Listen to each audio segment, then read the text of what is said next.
Hello, everyone. Thank you for coming today to our workshop on exploring how ICT tools might promote critical literacies, interculturality, and social justice in an EFL program.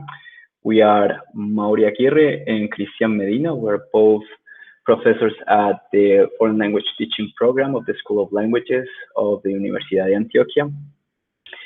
And for today, we plan to address these four main areas. First, we're gonna talk about the context in which our community of practice came about. We are a community of practice of 3 teachers who hold the same course. So we're gonna tell you a little bit about that. Then we're gonna talk about the principles and theoretical foundations of the foreign language teaching program that we have at University of Antioquia.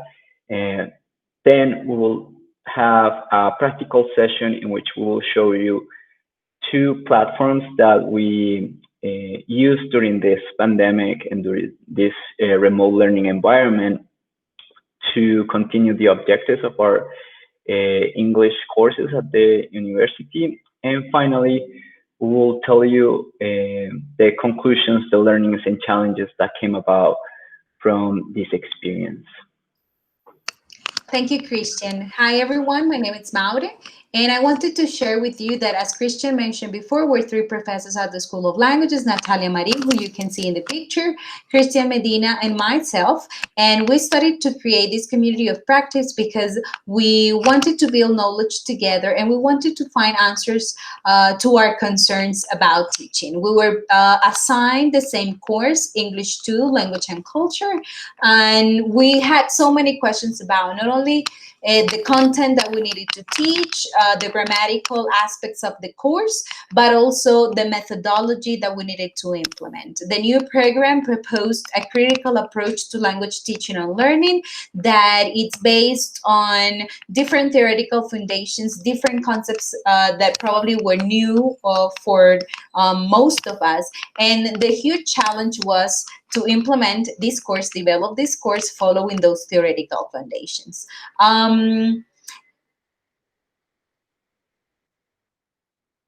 As you can see in the slide, we had big, deep, and complex concepts such as social justice. The program tries to promote horizontal interactions embedded in everyday interactions and in our teaching practices. And there were some concepts that were defined, such as language and culture, interculturality, and of course, the new program proposes a focus or its frame under the notions of critical literacy and critical pedagogy. So our teaching, the activities that we design, the classes needed to respond to these objectives and to this new critical perspective on language teaching and learning.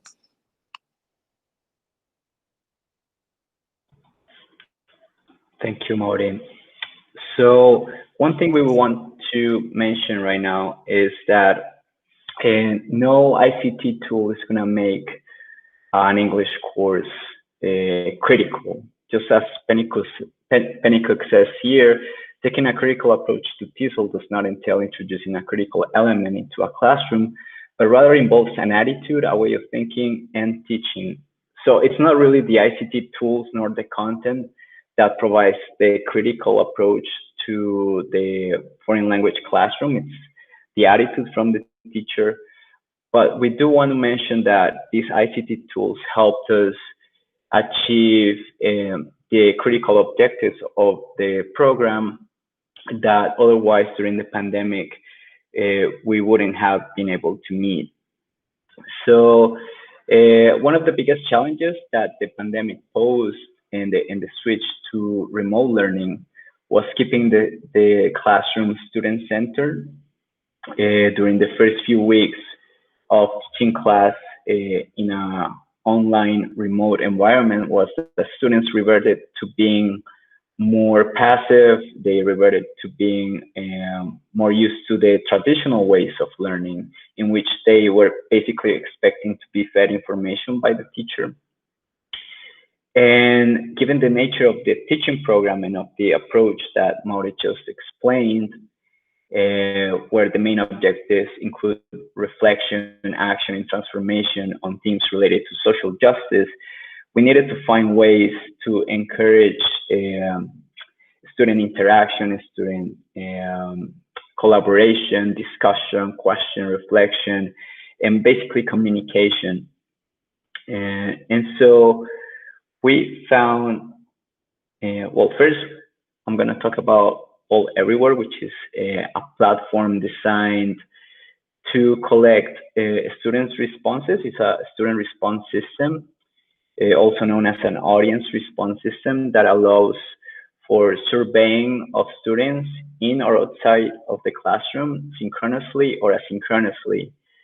Through this platform, students can answer questions to polls or surveys with devices like phones, tablets, computers, laptops, any kind of device that has access to the internet.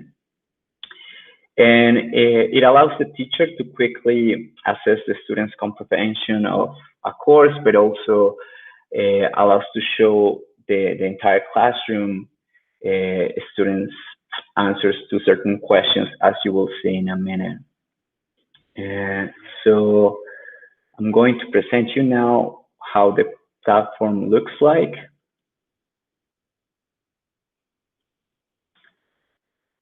So once you signed up, this is how the platform looks like. You have the ability to create different kinds of polling activities, like multiple choice, word cloud, Q&A, competition, survey, open-ended, and a wide variety of different polling activities. The ones that I want to showcase for today are two basic ones. So this is a multiple choice poll that I created for the course that we've been talking about. Basically, I share with students a video from the Nigerian writer Chimamanda Adichie that they watched beforehand in an asynchronous class. And after they have watched it, I started the synchronous class with this polling activity that served as an attendance taking activity as well. And basically, I asked them a comprehension question from the video that most of the students, 69% of them, got right. And the cool thing about this activity, as I told you, is that it also works as an attendance taking device in which you can download the answers in the participants who responded to that poll. And so that's why it serves as an attendance taking activity. This can be done with any kind of course content. For example, in our course, we also dealt with literature with a book by the writer Maya Angelou. And so another thing that we would do is we will create different questions related to the story being told in the book, and we would start the class with such a poll. So from the beginning, students are engaged with the course topics and activities, and also another effective teaching strategy that this platform allows us to do is to pose a thought-provoking or an interesting question and have small group discussions among students that explore those answers together. So for example, a follow-up poll that I created for this, sorry, not this one. It's this one, because in that video, Chimamanda Adichie dealt with the issue of having single stories and how they can be very harmful because they perpetuate stereotypes. So one of the more like thought-provoking activities around this video was asking students to share a single story that other people have used to define them. So basically, I asked students to think about one stereotype that people have used about them before and to share it with the class. And obviously, this will be very difficult to do on a regular Zoom class or Google Meet Hangouts class. But done through a platform like this, it encourages students' participation way more. And there are many ways we can showcase students' responses. Uh, but one important thing that I forgot to mention is that in order for students to enter the responses to these questions or to these prompts, is that you have to share with them a link. And the platform itself, it gives you that link. You can just copy it and then paste it on your Zoom chat or your Google Meet chat. After you've shared that link, students can input their answers to the prompts, and then you can showcase them live in this way. So I'm gonna show you full screen how it looks like. And I can show the students input in many different ways. And depending on that way that you decide to showcase it, you can have different activities. So for example, if you have a word cloud instead of a wall of text, sorry, what ends up happening is that you can ask students to identify which are the words that were repeated the most among all the members of the class, because that's what happens in this word cloud. The more occurrences of a word, the bigger they appear on the word cloud. Another way that you can showcase students' responses is through a text wall or a cluster. And then you can click on a specific student response to make it larger. And so what I did with this activity is that I asked students to read out loud the stereotype that some of their classmates have suffered in the past. And then I asked them to reflect how it would feel like to be stereotyped in that manner. And the discussions and the kinds of interactions that happen after that were very, very meaningful for them.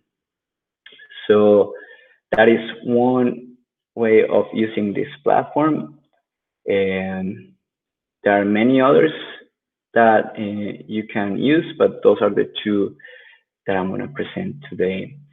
So now I'm going to give the word to Maure. She's going to tell you about a different platform.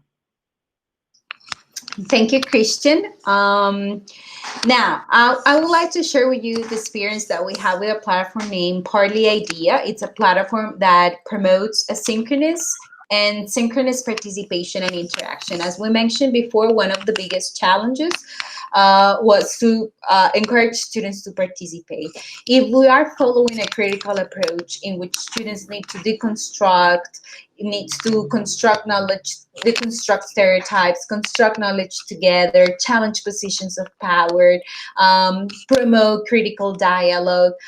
We needed spaces in which students express themselves, express their opinions, respond to other people's ideas. And we were not having those spaces when the pandemic started because the students were actually shy and they were not ready to share their feelings through this new virtual manner of teaching and learning. So this platform was very useful because it mediated that participation and that interaction. Also partly allows teachers and students to provide feedback. As a teacher, you can see how often students participate, the way in which they do it. You can see their responsive. There are some criteria listed that you can take a look at and then provide students feedback using those ideas. And also students can self-assess their process, their participation. They can see if probably they needed to participate more or if probably their participation was limited to ask a question. And finally, this platform also encourages students to participate, others to encourage others to participate. For example, if I saw that one of my classmates was super shy and was very quiet in the discussion that we were having, using different buttons that were presented in the platform allow me to challenge or ask that student to take the risk to participate, because we knew that all of our opinions were very relevant and important. So now I would like to share with you how the platform looks like, and we're gonna go over some of the main characteristics of the platform. So Parley looks like this. It's a very simple platform. It's actually a platform in which you only need to sign in. We did it using our Google account, and then this is what you're gonna see. This is the template. Parley provides you with two different options. You can create online roundtables. Those are roundtables that students can develop in an asynchronous manner. It means that you as a teacher, you create a task, you write down the learning goals, you write down the type of resources that you want your students to use, and of course you need to prepare the questions. As Christian said before, this use of technology would not guarantee that you develop a critical, or that you help students explore their critical conscious, but the questions that you present, the type of prompts that you provide them with, are the ones that are going to encourage them to start that process of recognition, exploration, deconstruction of stereotypes and power relationships that are embedded in our everyday interactions. And that was actually what we wanted to do. So we decided to use this platform with one of the units of the course. The unit asked us to go over myth, legends, stories that were relevant in society. And what we decided to do was to work with a local story, a story that actually was written by a Varangian author. And we decided to ask students to create, as a pre-written activity, to create a character that they thought was gonna fit into the context of the story. And what they did was to first describe the character. We provide them with instructions, as you can see here in the description of the task. You have the learning goals, the ideas for discussion questions, and the idea of the questions was to encourage students to interact and respond to their classmates' participation. So as you can see here, you will have the list of students. Each student presented their description, and then you would see comments. The students needed to respond to the interaction or the contribution of their classmates. They needed to make connections between the character that their classmates presented and their own characters, or they needed to provide an opinion about it. They needed to think about what preconceived ideas they will have about the character that their classmates presented. This was, as I mentioned before, an asynchronous class, something that students needed to develop before the synchronous class and before reading the story. In this way, you make sure that all of them had access to the descriptions that the classmates created about the character that was asked to be created. And the other possibility that we had with this platform was a live roundtable. It's important to understand that this platform is a very useful tool to organize participation. You know that sometimes when we're using platforms such as Google Classroom and Google Meets, we have certain limitations because the students cannot raise their hand, or it's very complex to ask students to take turns to speak. So this platform would allow you to organize that, to make sure that all your students participate, and to control a little bit their participation. And when I say control, it's to make sure that you know who's not participating, who's participating a lot, and probably challenging others to take the chance to participate and interact more in class. With this live roundtable, for the same local story that we were reading, we decided to create one. We wanted to explore how those characters in the story were portrayed depending on the context, and we wanted to evaluate with students those preconceived ideas that they had about the characters, what stereotypes came to their minds, or what stereotypes they had when they read the story and the first part of the story and the description of the characters. And also we wanted them to unveil those values that were portrayed in the story that were linked to the society and to the context in which the story took place. So we wanted students not only to read the story, comprehend the story, but we also wanted them to start unveiling those ideas, deconstructing them together, and then reflecting on what the book was presenting and trying to make connections between the story that was written many years ago, but we wanted them to make links between what happened at that time and what happened now in our society, and how that made them feel and what reactions they had towards the story. So we created this round table, live round table. The live round table is different to the one that I showed you before, because this gives you the possibility to use different buttons, the buttons that you see below. There are 4 different buttons that would probably avoid that students' participation becomes monotonous, because they will have different roles at different times, and that would allow students to encourage others to participate. So the first button was new ideas. Students needed to click on the button of new ideas every time they wanted to add a new comment, they wanted to make a proposal, or they wanted to provide a detail, probably a new information that could answer the questions that were presented at the beginning of the live roundtable. If I click here on questions, you would see all the questions that I prepared for the conversation. As you can see, they are related to social values, they are related to the stereotypes that were embedded in that part of the story that we were reading. I try to encourage students to think about their own position towards what the story was presented.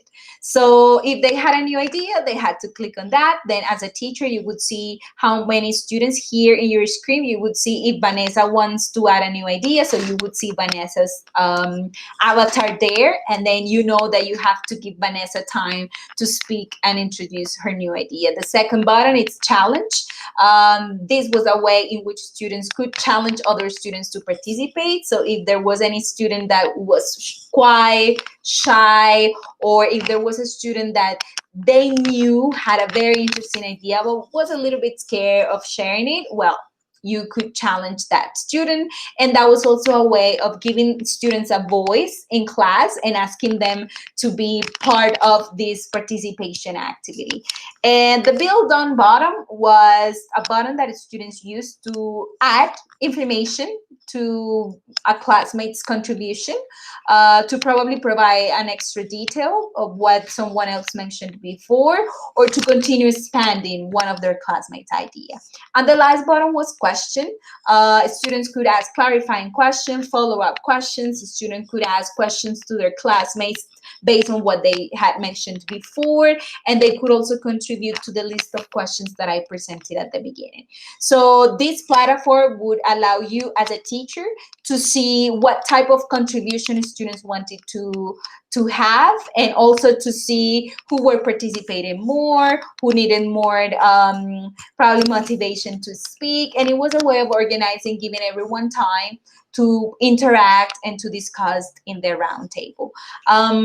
Once you finish the round table, the live round table, or the one that you can do in an asynchronous manner, you would get information about students' participation. So you will get statistics about who were those students that participated the most, for what question they participated the most, who were the students that were quiet, which were the bottoms that were used the most, if the students challenged more, or if they asked more questions. And you could use that information to provide students with feedback.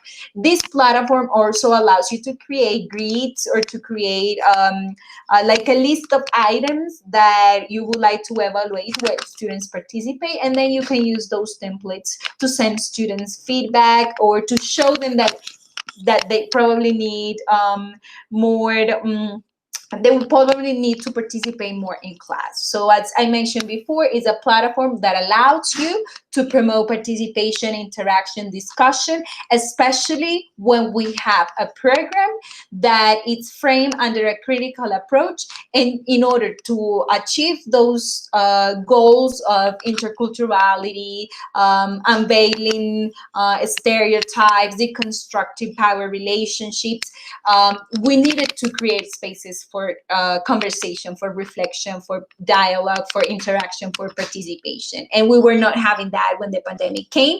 And this was one of the platforms that we used to promote interaction and to allow students to have these spaces of discussion.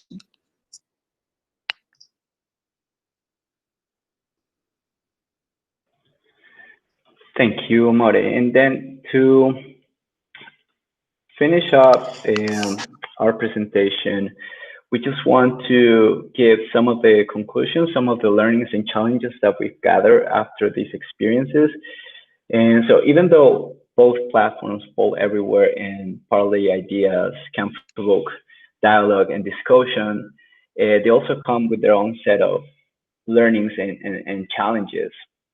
One of the things that we found out while implementing these platforms in our classes were the time it took not only for the teacher to get familiar with each platform, but also for the students to do that. Even though now these students are very familiar with the technology that many of these platforms use, they still need tutorials and introductions, and they need to get familiar with the platform so that their use in the classes are effective and fluid.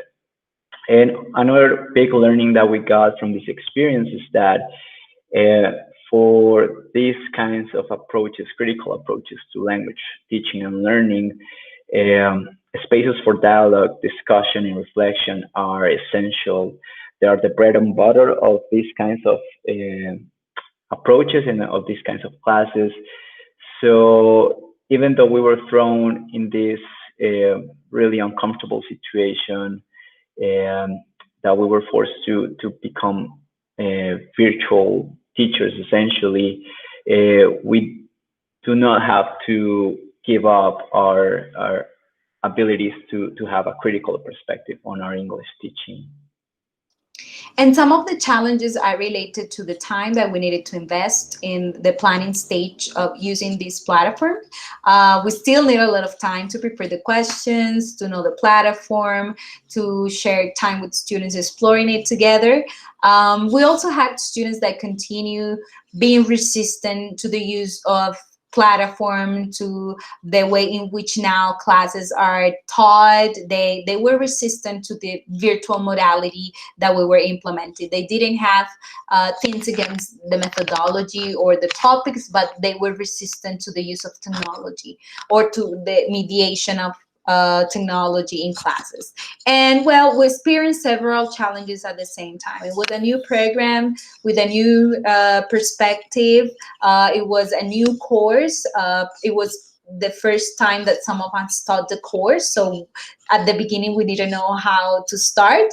And well, using technology, implementing technology in face-to-face classes is one thing, but then now experiencing 100% of our classes mediated by technology was a huge change and a different scenario. So there were so many challenges at the same time, and that of course increases our concerns and the questions that we had about how to improve our teaching practices.